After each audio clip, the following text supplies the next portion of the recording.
얼마 전 한 취업 포털 사이트에서 조사한 바에 의하면 우리나라 직장인의 절반 가까이가 자신은 현재 행복하지 않다고 대답했다. 반면 행복하다고 대답한 사람은 10%도 채 되지 않았다. 물론 경제가 어렵고 취업난이 심각하며 코로나 사태까지 터졌으니 직장에 다닐 수 있다는 것만으로도 감사하고 행복한 게 아니냐고 반문할 수 있겠지만 그건 다른 차원의 문제다. 집에서 일하든 출근해서 근무하든 조직 생활과 업무에서 오는 중압감과 스트레스는 누구도 대신할 수 없기에 회사 생각만 하면 우울해지면서 자신이 불행하다고 느끼는 사람들이 많을 수밖에 없는 것이다. 내가 언제쯤 행복하다고 느꼈었지? 생각해보니 까마득하다. 나는 왜 행복하지 않은 걸까?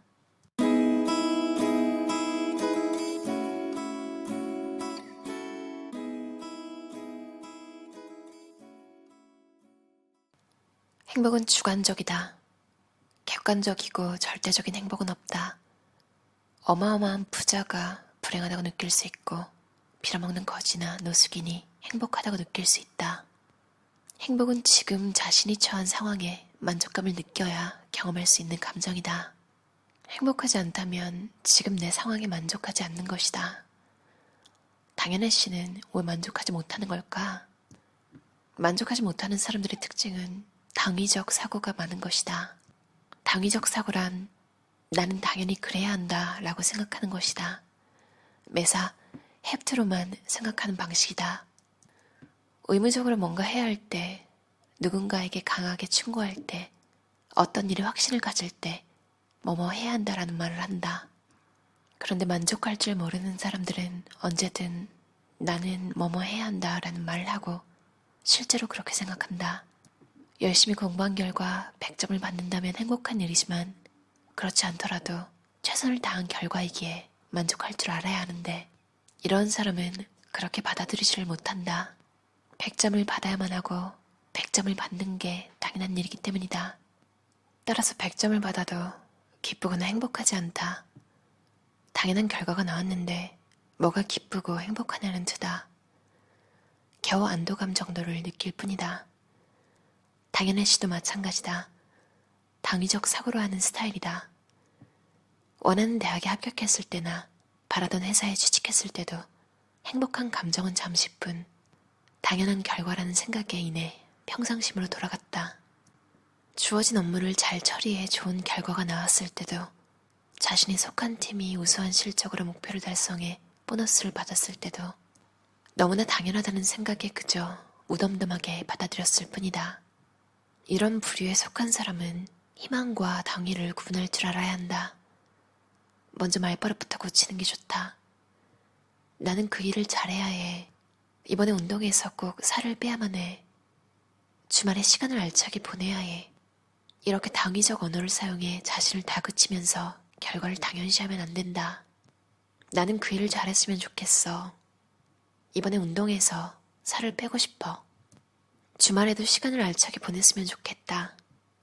이런 식으로 희망이 담긴 언어를 사용하는 것이다. 희망은 이루어졌을 때 감격을 안겨준다. 다음으로 매일매일 만족일기 또는 감사일기를 써보는 것도 괜찮은 방법이다. 특별한 일이 아니어도 상관없다. 유난히 쾌청하고 맑은 가을 날씨가 참 좋았다. 오늘은 출퇴근길에 차가 막히지 않아서 정말 감사했다. 낮에 김 과장님이 사주신 카페라떼 한 잔이 아주 맛있고 달콤했다.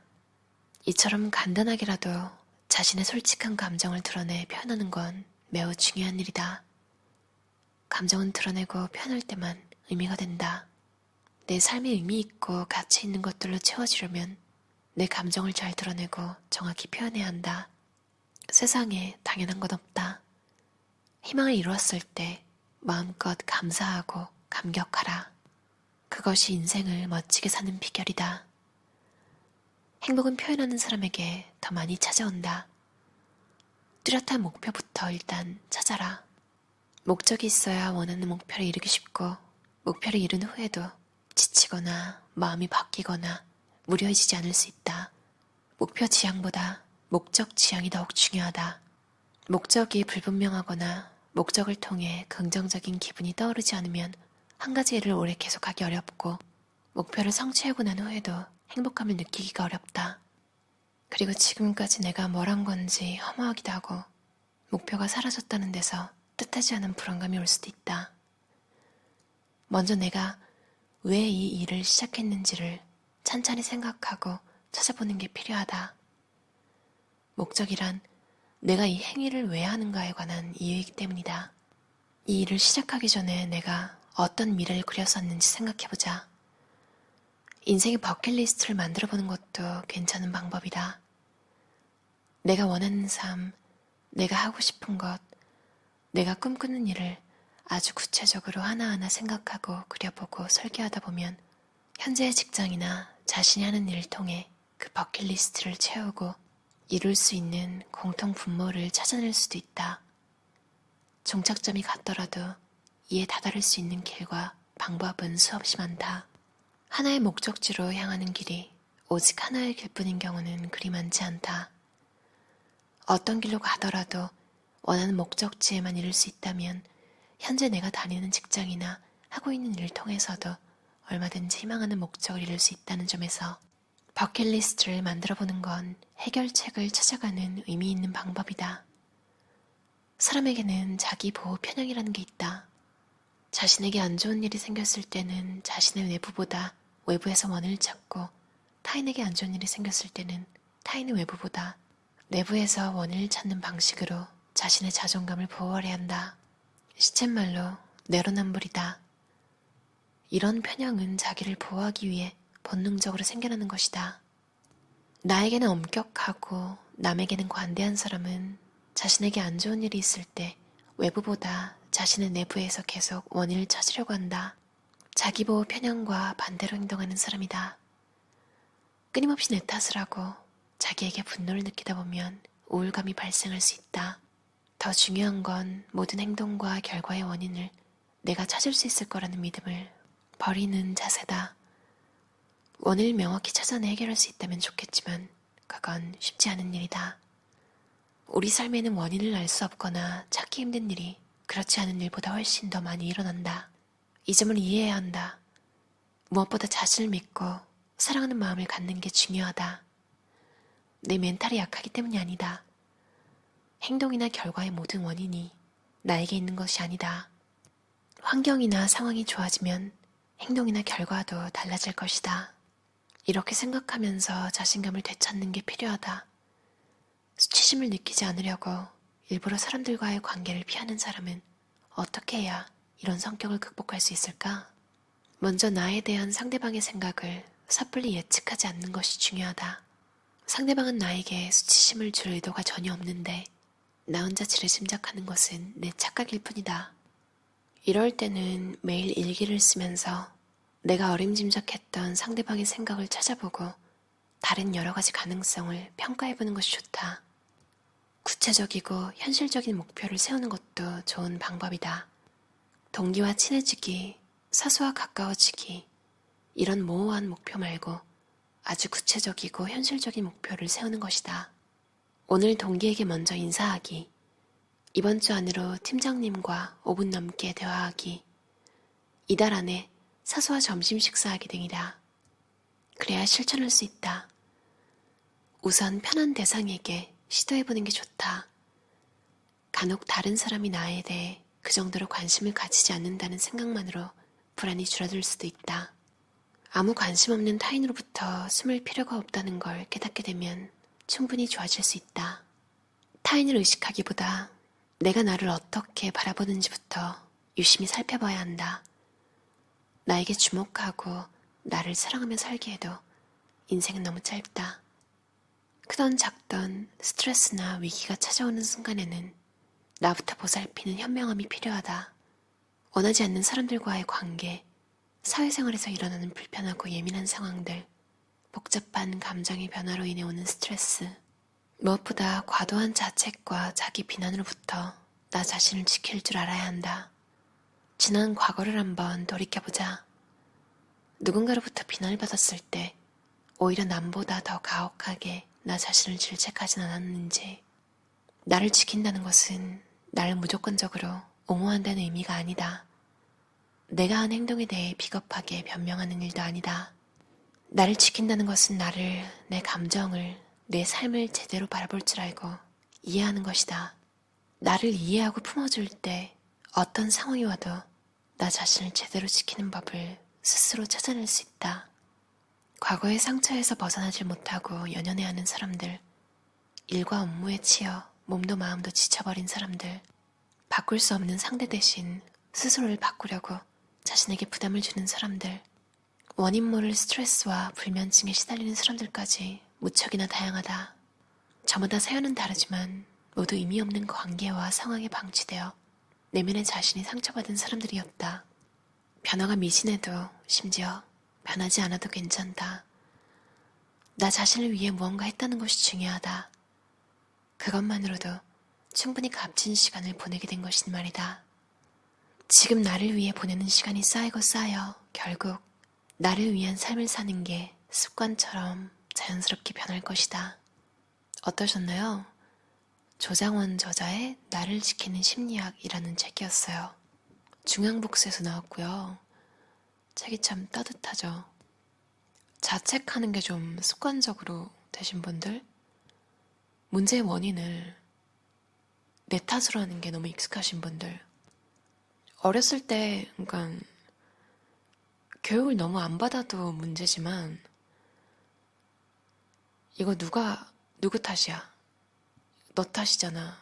네가 잘못해서 이렇게 된 거잖아.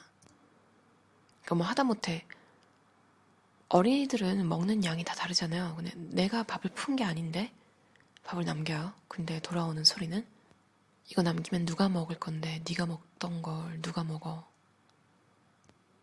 뭐 이런 식의 반응이라든지 원인이 여러분이 아닌데도 평생 살면서 그냥 사과와 자책하기를 강요받은 분들이 많을 것 같아요. 당당하다 못해 좀 자기 잘못한 걸 진짜로 모르는 사람들은 자기 자비라고 하나요? 그게 너무 심해서 그 포지션을 계속 가지고 가더라고요. 또 반대로 그런 사람들과 함께 있을 때 항상 사과하고 항상 미안해하고 항상 자책하는, 그러니까 상대방이 또 그걸 너무 당연하게 생각하면 이 패턴이 계속 가는 거예요. 그러니까 둘 다 객관적으로 생각해서 아니야, 충분히 그럴 수 있어, 충분히 이해하고 뭐 이렇게 넘어가도 되는 일도 이 책에서 말한 당위적 사고, 그래야만 한다. 근데 웃긴 게 본인한테 이 잣대를 되게 심하게 들이대는 사람은 정말 안 그래도 되는데 자책이 심하고, 이 책에서도 말했듯이 자기 보호 편향이 너무 심한 사람은 자책하는 사람을 만나면 물 맞는 고기처럼 정말로 책임을 다 전가해버리더라고요. 진짜 최악의 조합이죠. 혹시 이런 관계에서 못 벗어나고 계신 분들이라면 최소한 나 자신을 질책하는 건 그만둘 수 있는 것 같아요. 저는 좀 둘 다 잘못했을 때 내가 미안해라고 먼저 하면 상대방도 나도 잘못했는데 그래 서로 미안해 하하호 이렇게 되는 걸 좋아하는데 세상이 그렇게 흘러가지만은 않잖아요. 미안해 하면 그래 네가 네 잘못을 알지. 오히려 자기 책임마저 싹 없애버리는 그런 사람들도 많단 말이죠. 이게 언어마다 또 다른 건지도 모르겠는데 영어를 쓴 문화권에서 제가 그런 걸 또 많이 느꼈어요. 여기 사람들은 진짜 미안하다고 하면 이제 법적으로 연결되는 것까지 생각을 해서 그런지 뭐 발 밟고 사과하고 이런 건 되게 훨씬 한국보다 잘하죠. 근데 우리나라처럼 좀 좋은 게 좋은 거다시게 서로 사과하고 이런 것보다는 내 쪽에서 사과하면 진짜 내가 다 뒤집어 쓰는 경우도 많은 것 같아요. 물론 안 그런 사람도 있지만 그런 느낌을 좀 많이 받았어요. 항상 좀 져주는 입장이고 그냥 싸우기 너무 피곤해. 그냥 져버리자, 양보하자, 그래 네가 가져. 이런 성향이신 분들이 아마 자책도 더 심하실 것 같은데요. 내로남불이 좀 필요한 성향이라고 책에서 그래서 되게 공감이 갔어요. 말이 내로남불이지 원래 막 져주고 양보하던 사람이 내로남불 해봐야 이기적인 사람이 평소 생활을 하는 거에 또 못 미치거든요. 혹시 여러분이 죄책감을 느끼는 일, 그런데 정말 감정을 다 배제하고 머리로만 생각했을 때 여러분 잘못이 아닌 것들이 분명히 많을 거예요. 사실 여러분의 잘못이기는커녕 여러분이 사실 보호받았어야 되는 입장, 여러분이 사과를 받았어야 하는 입장인 일도 심지어 있을 거예요. 그런 것들에 대한 죄책감 다 털어버리셨으면 좋겠어요. 그리고 필요하면 원망도 좀 하고 그래도 될 것 같아요. 그럼 오늘도 들어줘서 감사합니다. 편안한 저녁 시간 보내세요.